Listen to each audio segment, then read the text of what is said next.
दिल्ली में गणतंत्र दिवस के मौके पर इस बार पंजाब की झांकी शामिल नहीं होगी। इसको लेकर पंजाब की राजनीति गर्मा गई है। इस पर ज़्यादा बातचीत करने के लिए हमारे साथ पंजाब विधानसभा के स्पीकर कुलतार सिंह संधवा साहब हैं। संधवा जी, लगातार हम देख रहे हैं कि पंजाब में इस बात को लेकर काफ़ी लोग गुस्से में हैं कि पंजाब की झांकी इस बार नहीं शामिल की गई है और पंजाब का इतिहास जो है वो सूरवीरों से भरा हुआ है। किस तरह से देखेंगे इस फैसले को आप? देखिए, हमें इस बात से ऐतराज़ नहीं है कि बापू गांधी के गुजरात की झांकी 26 जनवरी की हमारे गणतंत्र दिवस की परेड में शामिल की गई है, लेकिन शहीद भगत सिंह के पंजाब की झांकी क्यों नहीं वहाँ आएगी? हमारे देश के लोगों को पता चलना चाहिए, दुनिया को पता चलना चाहिए कि ये वो पंजाब है जिसने 92% कुर्बानियाँ दी हैं आज़ादी की लड़ाई में। ये वो लोग हैं जिन्होंने देश का अन्न भंडार पूरा किया है अभी तक, जिन्होंने देश को आज़ाद करवाया है। अगर आप आज गणतंत्र दिवस मना रहे हैं तो इन लोगों की कुर्बानियों के कारण आप मना रहे हैं। अरे आप पंजाब, जिसका नाम भी हमारे राष्ट्रीय गीत में सबसे पहले आता है, उसके साथ द्वैत कैसे कर सकते हो आप? ये राजनीति का मुद्दा बिल्कुल नहीं है। माननीय मुख्यमंत्री भगवंत मान जी ने बिल्कुल सही बात की है। ये पंजाब का मुद्दा है, पंजाबियों का मुद्दा है।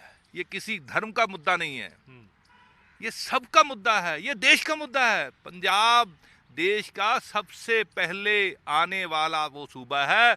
अब जब चाइना से जंग होती है तो सबसे ज़्यादा कुर्बानी कौन देते हैं भाई? पंजाबी देते हैं। क्या आप लोग पंजाब को मतलब इग्नोर करना चाहते हो? पंजाब इग्नोर नहीं होगा। ये शूरवीरों की धरती है, देश प्रेमियों की धरती है। कहीं पर भी कोई आपदा आती है सबसे आगे पंजाबी जाते हैं। तो लगातार दूसरी बार इस बात पर राजनीति करके, ये राजनीति कर रही है केंद्र सरकार। नहीं होना चाहिए। अरे सबको साथ लेके चलो, फिर देश सशक्त होगा। हमारा ऐसा गुलदस्ता है जिसमें हर तरह के फूल होने चाहिए। सबको साथ लेके चलो। अगर कोई कमी, टेक्निकल कमी भी थी, मैं मान लेता हूँ होगी, तो आप वो बता देते पंजाब सरकार को। सरकार तो 1 मिनट में ठीक कर देती है, वो ठीक हो जाता था। लेकिन आपकी नीयत में खोट थी।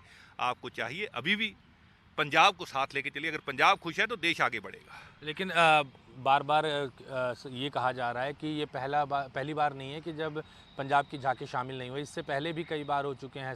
अगर पिछले 17 साल की बात करें तो 9 बार ऐसे मौके हैं जब पंजाब का रिप्रेजेंटेशन या पंजाब की झांकी जो है वो 26 जनवरी के परेड में शामिल नहीं हुई थी। तो अगर इस बार भी नहीं होती तो इसमें कौन सी बड़ी बात हो जाएगी? ये बहुत आहत करने वाला सवाल है।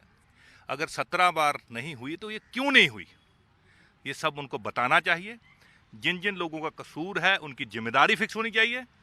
अरे जिस प्रदेश का नाम हमारे राष्ट्रगीत में सबसे पहले आता है, उसकी झांकी हमारे गणतंत्र दिवस की परेड में क्यों नहीं है, ये हमें सोचना चाहिए। सबको साथ लेके चलना चाहिए। राजनीति नहीं करनी चाहिए इन बातों पे।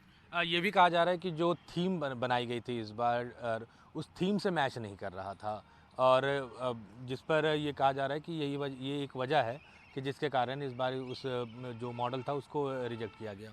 नहीं, पहले वो तो उनकी जो पार्टी के यहाँ पर लीडर हैं वो कुछ और बोल रहे हैं। इसका मतलब बहाना सही नहीं दे रहे। सेम थीम गुजरात को दिया गया था, उसमें भी सिमिलर झांकी आ रही है। तो फिर पंजाब के बारे में क्यों, आपको भगत सिंह की धरती के बारे में आपके पेट में दर्द क्यों हो रहा है? ये नहीं होना चाहिए। ठीक है, तो सीधे तौर पर स्पीकर साहब का कहना था कि पंजाब के साथ जो हो रहा है वो गलत है, और क्योंकि भगत सिंह की धरती है और यहाँ पे हज़ारों लोग जो हैं वो देश की आज़ादी में उन्होंने अपना बलिदान दिया, अपनी कुर्बानी दी। ऐसे में अगर कुछ कमियां रह भी गई होंगी तो उसको नज़रअंदाज कर पंजाब की झांकी जो है उसको शामिल करना चाहिए था। चंडीगढ़ से कैमरा पर्सन अजय राणा के साथ अमित पांडे, न्यूज़ 24।